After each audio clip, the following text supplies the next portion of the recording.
Dans son discours d'investiture, le nouveau président colombien d'extrême droite, Abelardo de la Espriella, promet de restaurer l'ordre et l'autorité. Cet avocat millionnaire de 48 ans, qui succède au premier président de gauche de l'histoire, Gustavo Petro, est un proche de Donald Trump.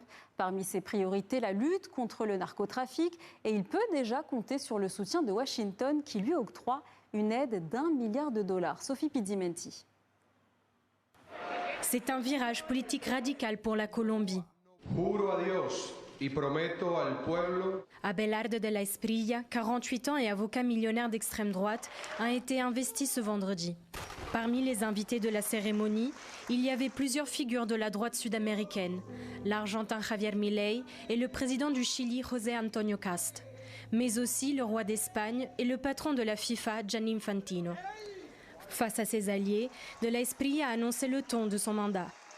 L'option du dialogue a été complètement épuisée. Historiquement, l'État a été suffisamment noble. Sous le régime qui vient de prendre fin, l'État s'est montré suffisamment complice. Durant l'ère du Tigre, il agira de manière décisive et précise contre la criminalité, car entre ses mains repose une part essentielle du développement de la nation. Un miracle. Après la cérémonie, de la Espriella s'est rendu dans une caserne militaire. Celui qui se fait appeler El Tigre, le tigre, commence son mandat en position de force grâce à l'annonce d'1 milliard de dollars d'aide faite par Donald Trump.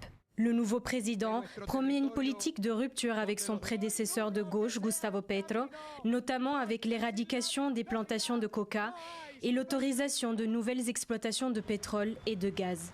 Une rupture affichée aussi par le choix de prendre ses fonctions à Cali, la 3e ville du pays et lieu symbolique de la lutte contre le narcotrafic.